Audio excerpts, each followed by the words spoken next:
आपको बता दें, उत्तराखंड में एक बार फिर से पंचायत चुनाव टलने के आसार नजर आ रहे हैं। त्रिस्तरीय पंचायतों में एक बार फिर से प्रशासकों की नियुक्ति कर दी गई है। शासन ने इसके आदेश भी जारी कर दिए हैं, यानी कि प्रशासकों की नियुक्ति के आदेश जारी कर दिए गए हैं। जिला पंचायतों में जिले के डीएम प्रशासक होंगे, बीडीसी यानी कि क्षेत्र पंचायतों में एसडीएम प्रशासक होंगे और ग्राम पंचायतों में सहायक विकास अधिकारी प्रशासक के तौर पर काम करेंगे। ये आदेश अगली 31 जुलाई या फिर नई पंचायतों के गठन, इनमें से जो भी पहले हो तब तक जारी रहेंगे। यानी कि 31 जुलाई तक सरकार ने एक बार फिर से त्रिस्तरीय पंचायतों में प्रशासकों की नियुक्तियां कर दी हैं। इससे पहले अनुमान लगाया जा रहा था कि हो सकता है सरकार पंचायत चुनाव को जल्द से जल्द उत्तराखंड में करवा दे, लेकिन अभी इस आदेश के बाद यह लगता है कि पंचायत चुनाव कुछ समय तक और टल सकते हैं। हालांकि इस आदेश में साफ तौर पर यह भी लिखा गया है कि 31 जुलाई तक ये प्रशासकों की नियुक्ति रहेगी, या फिर पहले अगर उससे पंचायतों का गठन हो जाता है, यानी कि पंचायत चुनाव संपन्न हो जाते हैं, तो तब तक प्रशासकों की नियुक्ति रहेगी। इससे पहले आपको बता दें कि दिसंबर के महीने में उत्तराखंड में पंचायत चुनाव हो जाने चाहिए थे, लेकिन न होने के कारण सरकार ने 6 महीने तक प्रशासकों का कार्यकाल बढ़ाया था और प्रशासकों के तौर पर जो निवर्तमान जिला पंचायत अध्यक्ष, ब्लॉक प्रमुख और ग्राम प्रधान हैं, उन्हीं को प्रशासक बना दिया गया था। 6 महीने के बाद उनका कार्यकाल पिछले महीने की 28 तारीख को खत्म हो चुका है और उसके बाद पंचायत चुनाव करवाए जाने बहुत आवश्यक थे, लेकिन अभी भी उत्तराखंड में पंचायत चुनाव होते हुए नजर नहीं आ रहे हैं। इसको लेकर के हालांकि सरकार के बयान कई बार सामने आते रहे हैं। सरकार का कहना है कि सरकार पूरी तरह से तैयार है, लेकिन उसके बावजूद भी अब एक बार फिर से प्रशासकों की तैनाती कर दी गई है सभी त्रिस्तरीय पंचायतों में, जिसमें जिला पंचायतों में जिलाधिकारी यानी कि डीएम जो जिले का होगा वो प्रशासक के तौर पर काम करेगा और जो क्षेत्र पंचायतें हैं वहां पर जो संबंधित एसडीएम हैं वो प्रशासक के तौर पर काम करेंगे और ग्राम पंचायतों में सहायक विकास अधिकारी प्रशासक के तौर पर काम करेंगे। यह नियुक्ति उत्तराखंड शासन ने कर दी है, इसका आदेश जारी कर दिया गया है और अब ऐसे में बड़ा दिलचस्प ये होगा कि क्या सरकार वाकई में जुलाई अंत तक उत्तराखंड में पंचायत चुनाव कराने में सफल रहती है या नहीं रहती है। यहां पर ध्यान रखने लायक बात यह है कि 4 धाम यात्रा और उसके अलावा आपदा का सीजन अब शुरू होने वाला है। ऐसे में सरकार पंचायत चुनाव क्या जल्द से जल्द करवा पाएगी या नहीं करवा पाएगी, ये बड़ा इंपॉर्टेंट रहने वाला है। तो बहरहाल ये बड़ी खबर आपको बता दें, उत्तराखंड में पंचायत चुनाव को लेकर के फिर पंचायत चुनाव टलते हुए और टलने के आसार नजर आ रहे हैं। सभी त्रिस्तरीय पंचायतों में प्रशासकों की तैनाती सरकार ने कर दी है।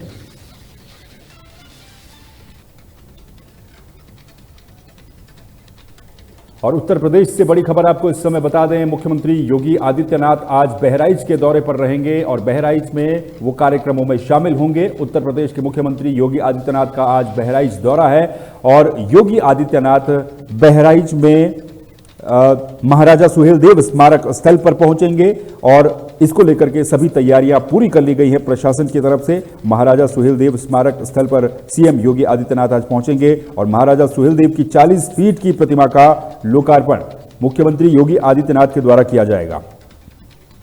आपको यह भी बता दें कि महाराजा सुहेलदेव का विजय उत्सव उत्तर प्रदेश सरकार इस समय मना रही है और इसी क्रम में आज बहराइच में उत्तर प्रदेश के मुख्यमंत्री योगी आदित्यनाथ पहुंचेंगे और महाराजा सुहेलदेव की 40 फीट ऊंची प्रतिमा का लोकार्पण उनके द्वारा किया जाएगा। इसके अलावा जो तमाम उनके विजय दिवस के कार्यक्रम हैं उसमें भी योगी आदित्यनाथ शिरकत करेंगे।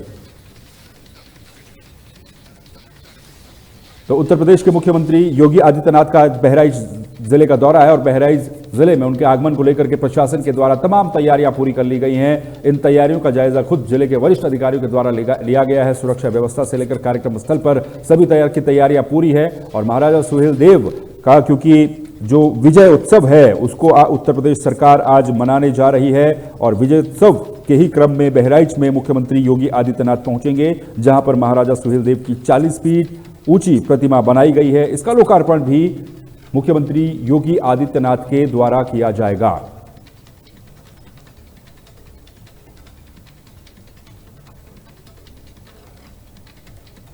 अगली बड़ी खबर आपको बता दें, प्रधानमंत्री नरेंद्र मोदी आज सर्वदलीय डेलीगेशन के साथ बातचीत करेंगे, उनसे मुलाकात करेंगे। 7 लोक कल्याण मार्ग पर यानी कि प्रधानमंत्री निवास पर शाम को यह बैठक आज होने जा रही है। सर्वदलीय जो डेलीगेशन था उसने दुनिया भर में ऑपरेशन सिंदूर को लेकर के भारत का पक्ष रखा था, लेकिन उससे पहले आपको ये बड़ी खबर बता दें, गोवा में स्वास्थ्य मंत्री की मुश्किलें बढ़ती हुई फिलहाल नजर आ रही है। ये बड़ी खबर सामने आ रही है जहां पर स्वास्थ्य मंत्री के व्यवहार पर डॉक्टरों की नाराजगी सामने आई है।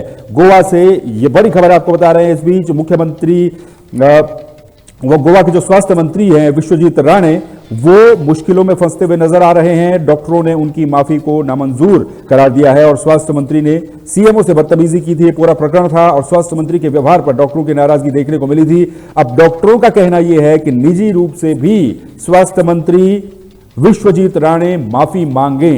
तो ये बड़ी खबर गोवा से फिलहाल सामने आ रही है, जहां पर जो आईएमएफ है, इंडियन मेडिकल एसोसिएशन आईएमए है, उनकी तरफ से भी नाराजगी सामने आई थी। गोवा के स्वास्थ्य मंत्री डॉक्टर विश्वजीत राणे जब अस्पताल गए थे तो वहां पर सीएमओ के साथ बदतमीजी करते हुए उनका वीडियो बड़ा वायरल हुआ था, जिसमें वो सीएमओ को व्यवहार सिखा रहे थे।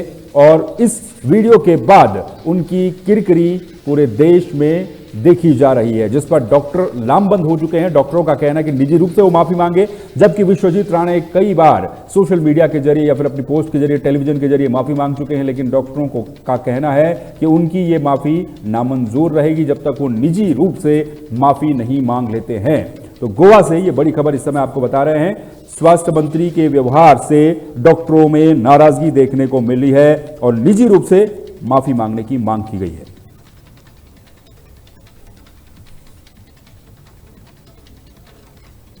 अगली बड़ी खबर आपको बता दें, प्रधानमंत्री नरेंद्र मोदी सर्वदलीय डेलीगेशन के साथ आज मुलाकात करने वाले हैं 7 लोक कल्याण मार्ग पर।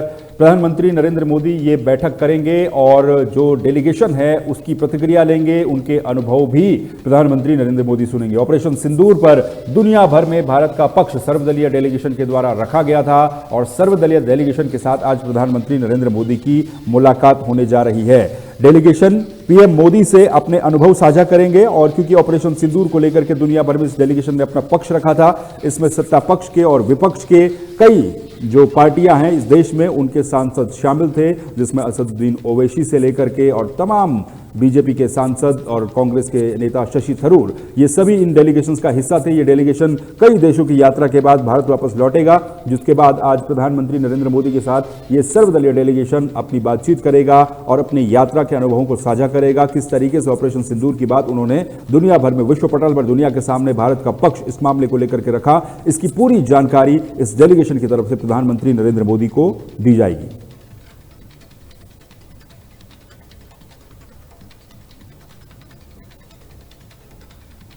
डिफेंस के क्षेत्र से बड़ी खबर इस समय सामने आ रही है। भारतीय सेना को नया एयर डिफेंस सिस्टम मिलने की पूरी उम्मीद नजर आ रही है और इस एयर डिफेंस सिस्टम से भारतीय सेना और भी ज्यादा मजबूत हो जाएगी। ये बड़ी खबर आपको बता रहे हैं। भारतीय सेना को मिलने जा रहा है नया एयर डिफेंस सिस्टम। 30,000 करोड़ की कीमत वाला है नया एयर डिफेंस सिस्टम। नए एयर डिफेंस सिस्टम से और मजबूत होगी भारतीय सेना और जल्द ही रक्षा मंत्रालय से मिल सकती है इसकी हरी झंडी। सतह से हवा में मार करने वाला सिस्टम है ये।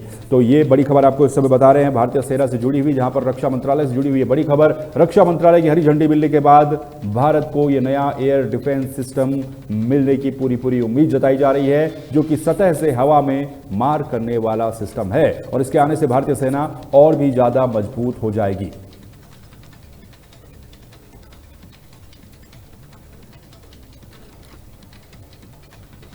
ब्रेकिंग न्यूज में फिलहाल के लिए इतना ही, लेकिन बाकी खबरों के लिए और अपडेट्स के लिए आप लगातार बने रहिए तहलका डिजिटल के साथ। नमस्कार।